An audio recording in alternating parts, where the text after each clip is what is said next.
சங்கரம், இந்த ஊர்ல உள்ள எல்லாரும் நீயே அந்த திருடன் என்று நம்புறாங்க. மேலும் நீ நிரபராதி என்று நிரூபிக்கிற சான்று உன்கிட்ட எதுவும் இல்லை. அதனால இப்போவே இந்த ஊரிலிருந்து வெளியே போகணும். உடனே இந்த ஊரை கூட்டிட்டு கிளம்பு. இல்லைன்னா உனக்கு கடுமையான தண்டனை தவிர்க்க முடியாது. சங்கரத்தை ஊரிலிருந்து துரத்தியதுக்கு பிறகு அந்த ஊர்ல ஒரு திடீர் திருட்டும் நடக்கல. அதான் மக்கள் எல்லாரும் சந்தோஷத்துல தான் இருந்தாங்க. இன்னும் சில நாட்கள் கழிச்சு ஒரு ராத்திரி கோட்டையா திடீர்னு திருடன் திருடன்னு கூப்பிட்டான். அந்த கத்தலை கேட்டு ஊர் மக்கள் எல்லாரும் ஓடோடி கோட்டையா வீட்டுக்கு வந்து சேர்ந்தாங்க. என்ன ஆயிற்று கோட்டையாக்காரு? அந்த திருடன் மறுபடியும் வந்திருக்கு. அப்படியா? சரி, எல்லாரும் போய் தூங்குங்க. ஏதாவது இருந்தா காலையில பேசிக்கலாம் அப்படின்னு கவலை இல்லாம சொன்ன பெரியவரை நம்பி மக்கள் எல்லாரும் வீட்டுக்கு திரும்பிட்டாங்க. காலை ஆனதும் ராத்திரில எதுவும் நடக்கலன்ன மாதிரி ஊரி பெரியவர் நடக்க ஆரம்பிச்சார். அத பார்த்த ஊர் மக்களுக்கோ கோபம் மேல கோபம் வந்தது. அனைவரும் சேர்ந்து கோட்டையா வீட்டுக்கு போய் அவனை சந்திச்சாங்க. ஐயா, இந்த ஊர்ல நடக்கிற எல்லா திருட்டுகளுக்கும் ஊரி பெரியவர் சம்பந்தம் இருக்குன்னு எங்களுக்கு ரொம்ப சந்தேகம் இருக்கு. இப்போ நாங்க அவரை நம்ப முடியாது ஐயா. நீங்க தான் எங்களுக்கு உதவி செய்யணும், ஆதரவு தரணும் அப்படின்னு சொன்னவுடன் கோட்டையா பேசத் தொடங்கினான். உங்களை பார்த்தா எனக்கு ரொம்பவும் வருத்தமாக இருக்கு.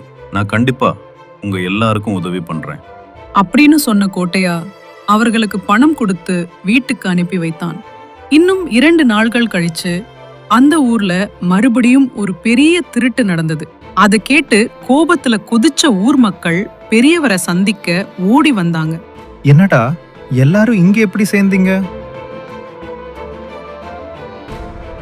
எதுவும் இல்ல பெரியவரே, நேத்து ராத்திரியும் திருட்டு நடந்திருக்கு. நீங்க எந்த நடவடிக்கையும் எடுக்கலன்னு மக்கள் எல்லாரும் ரொம்ப கோபமா இறாங்க.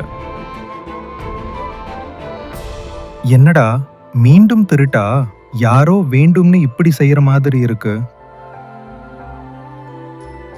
சரி போதும் பெரியவரே, முதல் திருட்டு நடந்தப்பவே சரியான நடவடிக்கை எடுத்திருந்தீங்கன்னா இப்படி வரணுமா? தப்பிச்ச திருடனை ஏத்தி கொண்டு ஊர்ல இருந்து அனுப்பி வைத்து கை கழுவிட்டீங்க. உங்க தான் காரணம் நாங்க ராத்திரியே நிம்மதியாச்சு தூங்க முடியல. ஆமாம்பா, திருடனை தப்பிச்சு விட்டது நீங்க செய்த பெரிய தவறு. அதனால நாங்க சந்தித்த நஷ்டத்துக்கு நீங்க தான் பொறுப்பு. ஆகையால் நாங்க நஷ்ட ஈடே கேட்கிறோம். ஆமாப்பா, எங்களுக்கு நஷ்ட ஈடு வேண்டும். அப்படி எல்லாரும் கெஞ்சியதும் பெரியவர் பதில் சொல்ல ஆரம்பிச்சார். சரி, 1 மாதம் அவகாசம் கொடுங்க. உங்க நஷ்ட ஈடு நான் தர்றேன். பெரியவர் அப்படின்னு சொல்லிட்டு மக்கள் எல்லாரும் படிப்படியாக பின்வாங்கினாங்க. மறுநாள் காலை உதவி கேட்டு கோட்டையா வீட்டுக்கு வந்தாங்க. அப்போ கோட்டையா பேசினான். உங்களை இப்படி பார்க்கறதுக்கு எனக்கு ரொம்ப ஜாலி ஆகுது. அதோட அந்த பெரியவர் மேல் கோபமும் வருது. ஆனா நாம என்ன செய்ய முடியும்?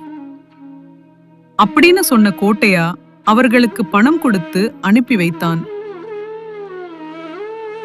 மறுநாள் மக்கள் எல்லாரும் ஒரு இடத்துல கூடினாங்க.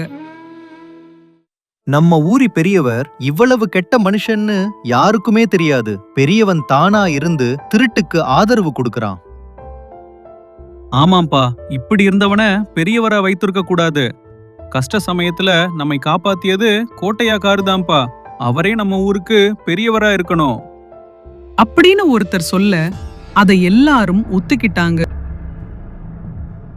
ஊர் பெரியவர் மாதிரி இருக்கிற ஒருத்தருக்கு எதிரா நிக்கணும்னா நம்ம எல்லாரும் சேர்ந்துதான் வரணும் அப்படின்னு அந்த ஆள் சொன்னதும் ஊர் பெரியவருக்கு எப்படி எதிர்ப்பை காட்டணும், எப்போ செய்யணும் அதையெல்லாம் மக்கள் ஒருவருக்கொருவர் சொல்லிக்கிட்டாங்க. அனைவரும் அதை ஏற்றுக்கிட்டது. அதற்கு பிறகு அங்கிருந்து ஓரொருத்தரா போயிட்டாங்க. மறுநாள் ராத்திரி ஊர் பெரியவர் திடீர்னு திருடன் திருடன்னு கத்த ஆரம்பிச்சார். ஊர் மக்களும் கோட்டையாவும் அங்கே ஓடி வர்றாங்க. என்னாச்சு ஊர் பெரியவர்காரு? ஏன் கத்துறீங்க? மறுபடியும் சொல்றேன் கோட்டையாக்காரு, இத்தனை நாளா ஊர்ல திருட்டு பண்ணினவன் இப்போ கையில அடங்கிட்டான். என்ன திருடன் கிடைச்சானா? அப்படின்னு கேட்டு கோட்டையா கங்காரமானா. அதுக்குள்ள பெரியவர் கேட்டார், என்ன கோட்டையாக்காரு, திருடன் கிடைச்சான்னு சொன்னா நீங்க ஏன் கங்காரம் ஆகுறீங்க? கங்காரமா? எனக்கு ஏன் கங்காரம் வரணும்? அப்படின்னு கோட்டையா சொன்னதும் ஊர் பெரியவர் மக்கள் பக்கம் திரும்பி பேசினார். மக்களே, இத்தனை நாளா ஊர்ல திருட்டு பண்ணினவன் வேற யாரும் இல்ல, இந்த கோட்டையா தான். என்ன, நானா? அபத்தம் பேசாதீங்க. இந்த ஊர்ல நடக்கிற திருட்டுக்கெல்லாம் காரணம் நீங்க தான்னு என்னைத்தான் மக்கள் சொல்லிக்கிட்டு இருந்தாங்க. ஆமா, திருட்டு எல்லாத்துக்கும் உங்க கையோட சம்பந்தம் இருக்கு. எங்களுக்கு நீங்க அநியாயம் செய்தப்ப கோட்டையா தான் நம்மளை காப்பாத்தினார். இப்படி ஒரு நல்ல மனசுக்காரன ஊர்ல தவறா குற்றம் சாட்டிங்கன்னா நாங்க ஒழுங்கா உட்கார்ந்து பார்க்க மாட்டோம். அப்படின்னு சிவையா சொன்னதும் ஊர் பெரியவர் அமைதியா நின்று இப்படி சொன்னார், இன்னும் கொஞ்ச நேரத்துல உண்மையே தானாக வெளியில் வரும். இப்போ எல்லாரும் என்னோட கூட வாங்க. அப்படின்னு சொல்லிக்கிட்டு மக்களை ஒரு பெரிய இடத்துக்கு கூட்டி கொண்டு போனார். அங்க ஒருவனை மரத்துக்கு கட்டி வச்சிருந்தாங்க. அதோட பக்கத்துல சங்கரமுமே நின்றிருந்தான். என்னடா இது, திருடன் சங்கரம்னு நினைச்சோம். அப்போ இவனை மரத்து கேட்டா கட்டினது ஏன்? கொஞ்ச நேரம் காத்திருக்காங்க. உண்மைய இந்த திருடன் தானே சொல்ல போறான். கடந்த சில வாரங்களா இந்த ஊரில் திருட்டு பண்ணது நான் தான். எனக்கு இந்த வேலை செய்ய சொன்னதும் கோட்டையாக்காரு தான். அவரோட பிசுனாரித்தனத்தால் ஊர் மக்கள் அவரை பொறுக்க மாட்டேன்னு தெரிஞ்சதும் அவர் தானம் கொடுக்க ஆரம்பித்தார். தானம் கொடுத்த 2 நாள் கழிச்சா என்னை அழைச்சு அந்த வீட்டில எல்லாம் திருட்டு பண்ணி அந்த பணம் மறுபடியும் அவரிடம் சேரணும்னு என்னை வேலைக்கு போட்டார்.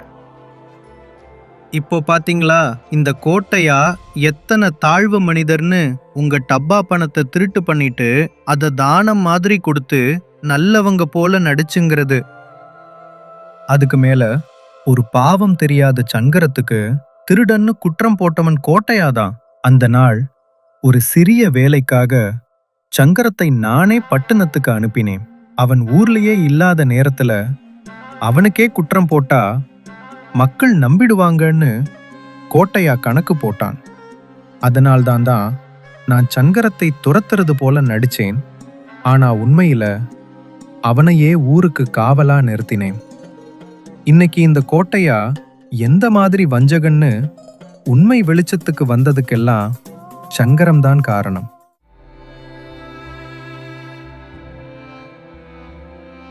ஊர் பெரியோர்காரு தப்பாயிடுச்சு.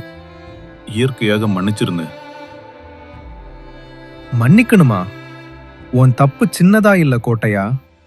அமாயக்க மக்களை தூண்டி என்னக்கே எதிரா எழுப்ப நினைச்சிருக்க. இப்ப உன்னை மன்னிச்சிட்டா நாளை உன்ன மாதிரி பல பேர் வந்துருவாங்க. அப்படின்னு கோட்டையாவிடம் சொல்லிட்டு பெரியவர் மக்கள் பக்கம் திரும்பினார். இத்தனை நாளா ஊர் மக்களை ஏமாத்தினதுக்காக கோட்டையா உடைமைகளை எல்லாம் பறிமுதல் பண்ணி ஊர்ல உள்ளவர்களுக்கு சமமானா பகிர்ந்துருவேன். அத்தோடு அமாயக்க சங்கரத்துக்கு திருடன்னு நிந்தை போட்டதுக்கு கோட்டையா பணத்திலே இந்த ஊர்லவே ஒரு வீடு கட்டி கொடுக்கறேன்.